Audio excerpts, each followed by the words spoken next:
UFC is back at the Apex for an okay card. There's a few good fights on it. And as always, plenty of money to be made. Let's get into it. First fight of the night, we got Connor Matthews taking on Jose Delgado. So Matthews is 7-2. That is 0-1 in the UFC. Delgado is 8-1. This will be his UFC debut. Matthews has won 3 of his last 5 fights. Delgado has won 5 straight fights, all 5 coming by finish. Matthews, 32 years old. Delgado, still just 26 years old. I'm going to take Jose Delgado money line here, minus 230. I'm going to parlay it. I'll get to it in a little bit. All 8 of his wins have come by finish, and Matthews was just finished in his last fight. Also, 4 of Matthews' 7 wins have come to guys with an under 500 record, so he's not really fighting anyone that great. And he did just lose to Dennis Bazooka, who Dennis Bazooka is 1-3 in the UFC with that one win being Connor Matthews. So just feel like Delgado is probably going to run right through him here. If you guys are looking for anything else to take, how about the over 1.5 rounds? It's minus 200. Matthews has hit it in 3 of his last 4 fights, and Delgado has hit it in 3 of his last 6 fights. I also like Delgado by KO. It's plus 250. Half of his wins have come by KO, including 3 straight wins, and Matthews was KO'd in his last fight. And last but not least, fight does not go the distance. It's minus 150. You'd have to parlay it. 7 of Matthews' 9 pro fights have not gone the distance, and 8 of Delgado's 9 pro fights have not gone the distance. That's 83% combined. Next fight of the night, we got Rodolfo Vieira taking on Andre Petroski. So Vieira is 10-2. That is 5-2 in the UFC. Petroski is 12-3. That is 7-2 in the UFC. Both these guys have won 3 of their last 5, and they've both won 2 straight. Vieira, 35 years old. Petroski, 33 years old. I'm going to take the over 1.5 rounds here. It's minus 190, and I'm going to parlay it with Jose Delgado money line. Gets us plus 119 for that 2-legger. Vieira's only hit it twice in his last 5 fights, but 4 of those fights did make it to round 2, so he's getting close to hitting it in his last few. Petroski, on the other hand, has hit it in 4 of his last 6. I like this one to go a little long. Maybe not the distance, but definitely a little long. If you guys are looking for anything else to take, how about Rodolfo Vieira by finish? It's minus 105, so you'd have to parlay it. But all 10 of his pro wins have come by finish, and Petroski was finished in all 3 of his pro losses. And if you like the dog here, how about Andre Petroski money line, plus 195? He usually likes to wrestle. I don't think that's going to be smart to go to the ground with Rodolfo Vieira, but neither guy's a great striker. So if it stays standing, maybe Petroski has the edge there. Maybe. We've seen Rodolfo gas out when trying to get the takedown time after time and failing, and you're facing a good wrestler in Petroski. So I feel like maybe if he stuffs enough takedowns, could tire Rodolfo out, either outlast him to a decision, maybe finish him late. Either way, I understand if you want Petroski. Next fight of the night, we got Ismael Bonfim taking on Nazim Sadykhov. So Bonfim is 20-4. That is 2-1 in the UFC. Sadykhov is 9-1-1. That is 2-0-1 in the UFC. Bonfim has won 4 of his last 5 fights, and Sadykhov has not lost since his pro debut. Bonfim, 29 years old. Nazim, 30 years old. So I'm going to play it somewhat safe here. Take the over 1.5 rounds. It's minus 250. It is the alt total. They did set it at 2.5. But both these guys have hit it in 4 of their last 6 fights. I like this to hit it. Gonna parlay it. I'll get to it in a bit. If you're looking for anything else to take, how about Sadykhov money line plus 154? 8 of his 9 wins have come by finish, and Bonfim was finished in all 4 of his pro losses. So there's definitely a path to victory here. And I just mentioned he has not lost since his pro debut. So he's got the streak on his side.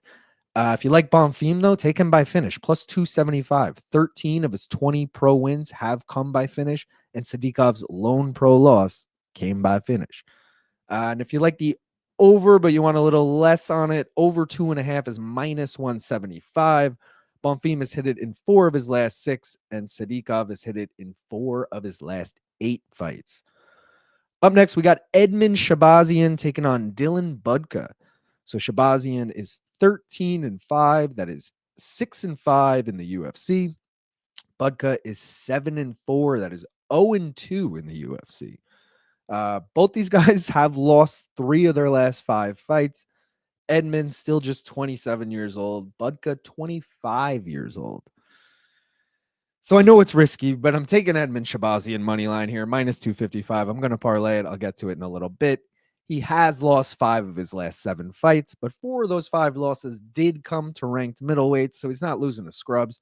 Budka, on the other hand, winless in the UFC. I mean, if Edmen can't win this fight, he should truly retire. I got to just say it. Big step down in competition here for Edmen. Let's hope he can get it done, man. If you guys are looking for anything else to take, maybe you want Edmen with a little extra off the top, take him by finish. It's minus 140. You'd still have to parlay it, but a little cheaper. 12 of his 13 pro wins have come by finish, and Budka's been finished twice before. And I also like the over 1.5 here. It's minus 170. So again, you'd have to parlay it. Edmen's hit it in 4 of his last 5 fights, and Budka's hit it in 3 of his last 5 fights. So there's a chance. Co-main event, we got Calvin Kattar taking on Youssef Zalal. So Kattar is 23-8. That is 7-6 in the UFC. Zalal is 16-5-1. This is his second stint in the UFC. He went 3-3-1 from 2020 to 2022. Got cut, came back last year, and since has gone 3-0. So he is 6-3-1 overall in the UFC. Calvin Kattar has lost 4 of his last 5 and 3 straight fights.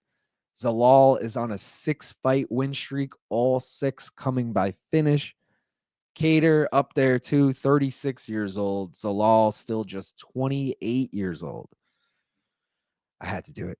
I got to ride with the dog here. Calvin Kattar money line plus 335. Okay, his 3-fight losing streak that he's on all came to top 10 featherweights. Zalal lost to Ilya in 2020, but that was like a random ass matchup early on in their careers.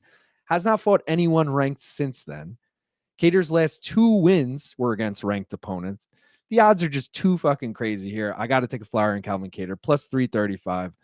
Maybe he follows his teammate Rob Font, like upsetting Kyler Phillips, gets it done for us again. Let's go, Rob Font. Calvin Kattar. Let's go, Calvin Kattar. If you guys are looking for anything else to take, how about Youssef Zalal by finish? It's plus 285. 13 of his 16 pro wins have come by finish, and Kattar's been finished twice before. And I also like the over 2.5 rounds here. It's minus 235, so you'd have to parlay it. But Kattar's hit it in 4 of his last 5 fights, and Zalal has hit it in 7 of his last 13 fights. Main event, Jared the Killer Gorilla Cannonier taking on Gregory Robocop Rodrigues. So Cannonier is 17-8. That is 10-8 in the UFC, obviously across 3 weight classes. Robocop is 16-5. That is 7-2 in the UFC. Cannonier has lost 3 of his last 5, but they did all come to top 6 middleweights, so he's losing to the best of the best. Rodrigues has won 4 of his last 5. Cannonier, 40 years old. Rodrigues will turn 33 next week.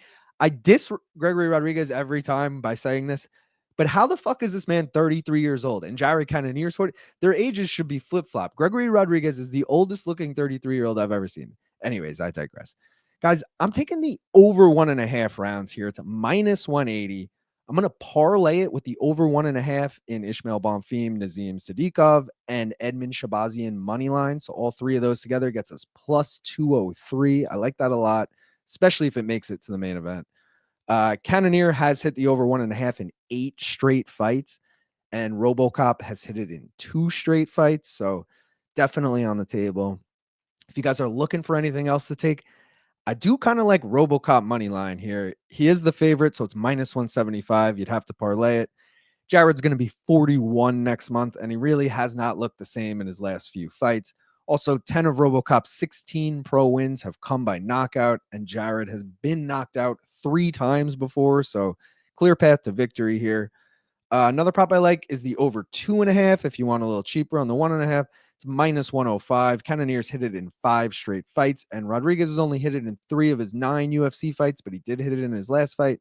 And last but not least, fight end by KO. It's minus 170. 20 of their combined 33 pro wins have come by KO. That's 61%. I'm worth 100,000 like Woodrow. When a ball call me Wilson, going overboard at the Hilton.